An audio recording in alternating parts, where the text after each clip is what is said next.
करते 3 पीढ़ियां निकल गई।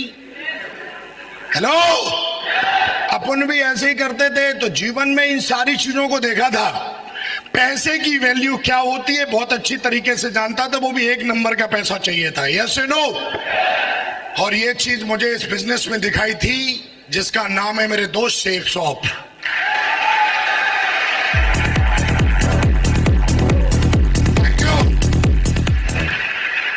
हेलो, लेकिन ऐसा बोला जाता है जब आप कोई भी काम करते हो तो 2-4 लोगों से सलाह जरूर लेते हो। हेलो, मैं भी उसी समाज का रहने वाला व्यक्ति था और मैंने भी सलाह ली उससे जो मेरा दोस्त था। यस या नो? सलाह ली तो उसने कुछ मेरे को उल्टा सीधा बताया जिसको बोलते हैं नेगेटिविटी। और उल्टा सीधा बताने के बाद मैंने इस बिजनेस को हालांकि ज्वाइन किया, लेकिन कुछ समय के बाद ज्वाइन किया। यस या नो?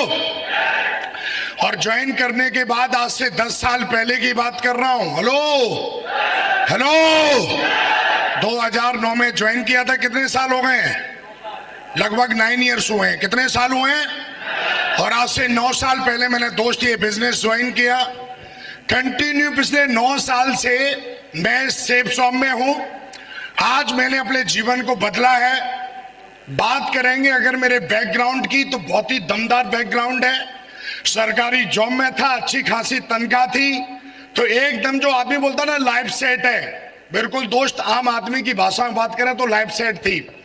लेकिन जब मैंने इस बिजनेस को देखा और ज्वाइन किया, ज्वाइन करने के बाद मुझे बिजनेस का कोई ज्ञान नहीं, लेकिन बिजनेस क्यों करना चाहिए ये बात तब समझ में आई जब मैं मिला एक इंसान से जो हम सबके प्रेरणा के स्रोत, हम सबके ग्रेट मेंटर महागुरुजी जसवी सर। जोरदार ताली बजाइए।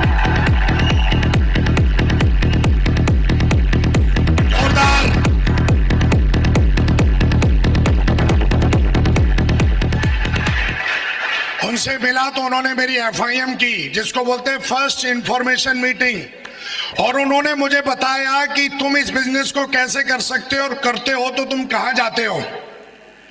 दोस्त, उस दिन के बाद वो मेरी पहली FIM थी जहां पे मुझे समझ में आ गया था कि धंधा क्यों करना जरूरी है। इन्होंने मुझे बताया कि तुम अपने जीवन में जो नहीं कमा सकते वो मात्र 3 से 4 साल में यहां से बना सकते हो। हेलो, यस या नो?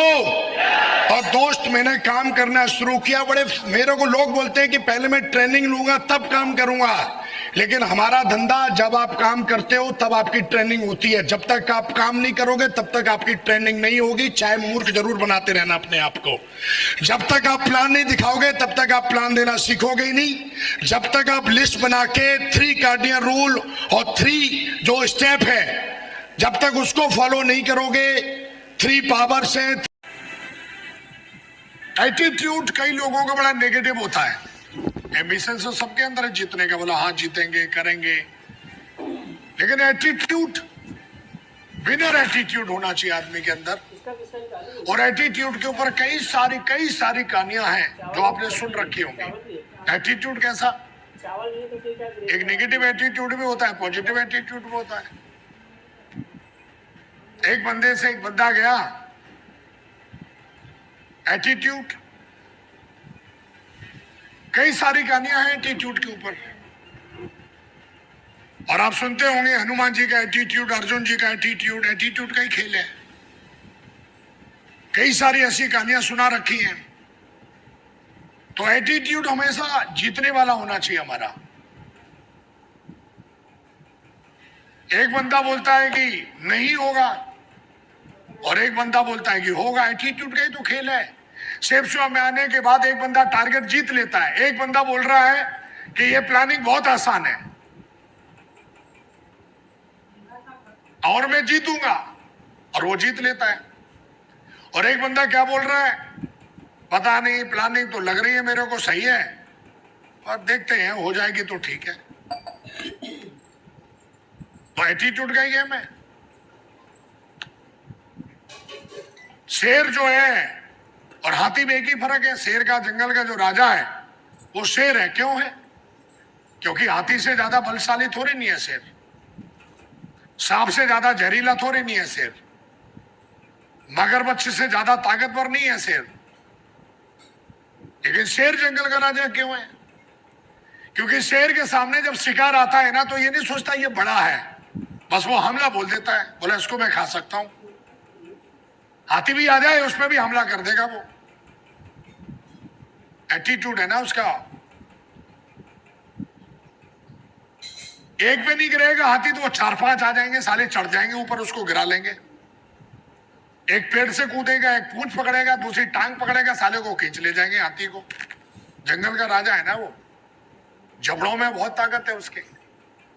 लेकिन क्या एटीट्यूड है, उसके सामने जिराफ आ जाए उसको भी खा जाएगा पकड़ के, अजगर आ जाए उसको भी पकड़ के खा जाता है। वो सब पे हमला बोल देता है। पॉजिटिव एटीट्यूड है, बोला कुछ भी आ जाए। लेकिन गीदड़ पहले देखेगा, सोचेगा, छुपा रहेगा। एटीट्यूड नहीं है ना उसका। इसीलिए बोलते हैं जंगल का राजा एटीट्यूड जो है, शेर है, उसका एटीट्यूड बहुत पॉजिटिव है। इसी तरीके से आप देखेंगे पक्षियों का राजा बाज है। जब बरसात होती है तो आप देखोगे सारे पक्षी घोंसले में घुस जाएंगे, कोई दीवार के नीचे घुस जाएगा।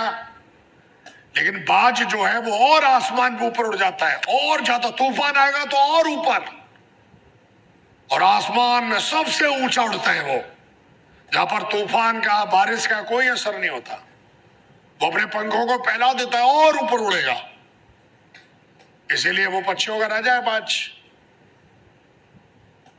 अगर हमारा भी एटीट्यूड ऐसा हो, अगर हम भी ऐसा पॉजिटिव एटीट्यूड रखें अपने प्रति, तो टारगेट हो सकता है, और हो नहीं सकता होता है।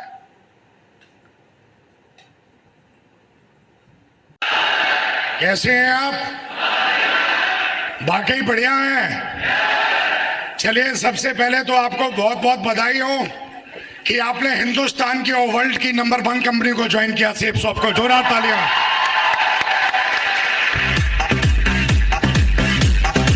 कैसे नो? अगर आप जिंदा हैं तो ताली दमदार बजाओ मेरे दोस्त। दमदार, दमदार, दमदार। तैयार है? 10 से 15 मिनट बात करूंगा आपसे। Are you ready? आप जानना चाह रहे होंगे मैं कौन हूं? हाजी भाई साहब, सेप शॉप का क्राउन हूं।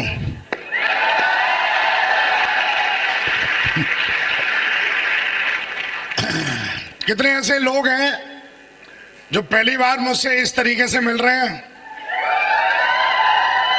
वाकई इतने सारे लोग। चलिए बहुत बढ़िया मेरे दोस्त। नाम विकास यादव है, प्यार से लोग टाइगर कहते हैं।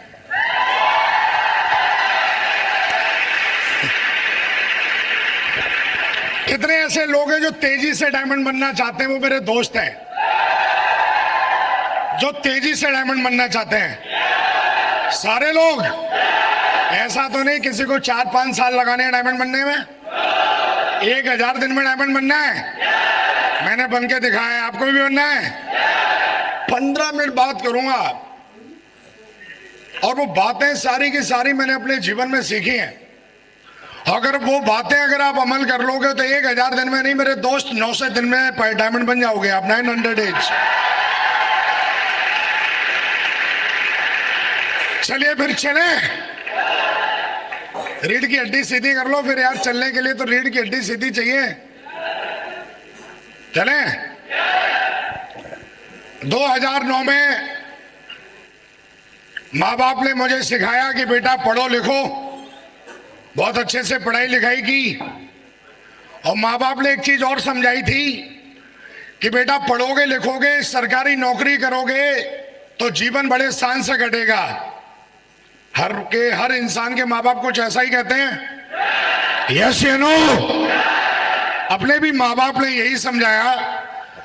और अपनी एक आदत है कि अगर कोई समझाता है तो बात जल्दी समझ में आ जाती है, अगर बात फायदे की है तो।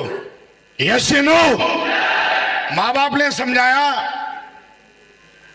जब लोग नाड़ा वाड़ा सीखते हैं ना, क्या क्या डालते हैं, वो क्या होता है? नाड़ा। क्या होता है? अरे जो राजा बाबू पिक्चर में नहीं खींचते, क्या है वो? वही नाड़े की बात कर रहा हूं। जब लोग उसको बांधना सीखते हैं ना, तब विकास यादव जी सरकारी जॉब में चले गए थे। जिंदगी में कभी चप्पल चटकाई नहीं, फालतू की बात की नहीं, और जीवन में जीवन कैसे बनता है इस बात को बड़े नजदीक से मैंने देखा है और मैंने बनाया है। 16 साल की एज थी और उस समय मैं सरकारी जॉब में चला गया, और जॉब भी साला कोई अटूरी मटूरी चटूरी नहीं थी, आर्मी की जॉब थी। हेलो, एक बंदा बोला, अरे ये बिजनेस उनका है जिनके पास कुछ नहीं है। हेलो, ये धंधा उनका है जिनका खून गर्म है साला, ये धंधा उनका है। ये चलो, आर्मी में जाने के बाद भी कुछ ढूंढ रहा था, कुछ मिलना चाहिए, क्योंकि जॉब बहुत अच्छी थी, शान की थी, पर एक चीज वहां पे मुझे जो अच्छी नहीं लगती थी, वो साला जब बोलता है ना, ओए इधर आ,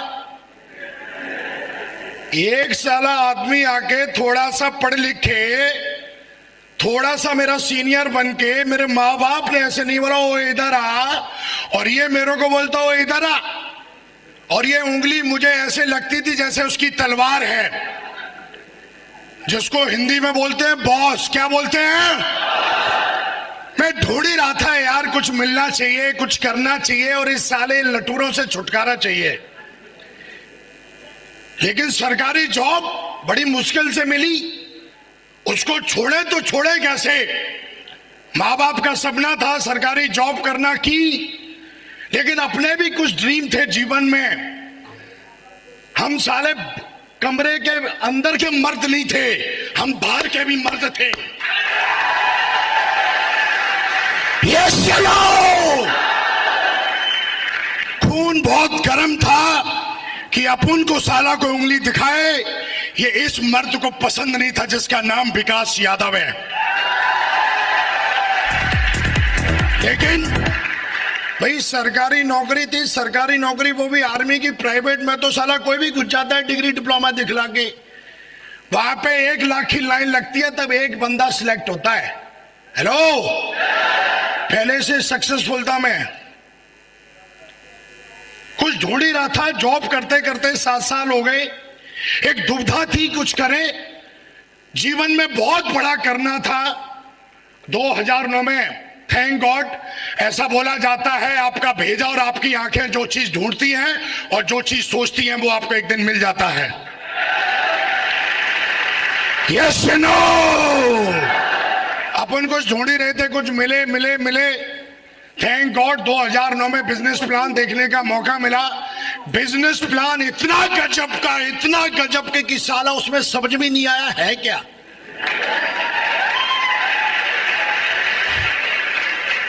गजब का प्लान है ना, गजब की चीजें आसानी से समझ में आ जाए तो उनकी वैल्यू खत्म हो जाती है। गजब का प्लान था, लेकिन लास्ट में एक चीज समझ में आई कि अगर आप इसमें सफल होते हो तो आप एक अच्छा खासा पैसा बना सकते हो। Yes you know, business plan देखा, बहुत अच्छा लगा, और मैंने फटाफट अपना डाटा फॉर्म फिलअप करवाया, और फिलअप करवाने के बाद मेरा अगला सवाल यही था कि आगे करना क्या है। अगला सवाल क्या था? कईयों का सवाल ये होता है कि सोचूंगा। हेलो, अरे 18 साल का हो गया, अब भी तू सोच ही रहा है? अब तो सोचना बंद कर। हेलो, 18 साल का हो गया तो बच्चे पैदा कर दिए, शादी कर दिए, मरखट में जाने की लगने की बात कर रहा है, बोलता सोचूंगा। कब तक सोचेगा भाई? हेलो, कब तक सोचेगा? हेलो, हमारे धंधे में आ जाते हैं और उनको बिजनेस को ज्वाइन किए हुए 1 साल 2 साल 3 साल और चौथे साल भी पूछते मैं सोचूंगा। हेलो, कब सोचेगा भाई? लेकिन अपन ने ये नहीं बोला मैं सोचूंगा, अपन ने बोला आगे काम क्या करना है, क्योंकि ड्रीम बहुत बड़े थे जीवन में। मैंने अपने बाप को मेहनत करते हुए देखी थी, और ईमानदारी की कमाई कैसे कमाई जाती है मैंने बहुत नजदीक से देखा था अपने बाप को।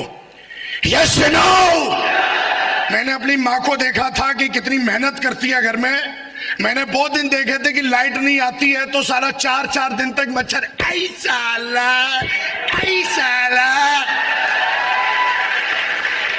हेलो, इधर से मच्छर इधर से मक्खी, साला साला करते 3 पीढ़ियां निकल गई। हेलो, अपन भी ऐसे ही करते थे। तो जीवन में इन सारी चीजों को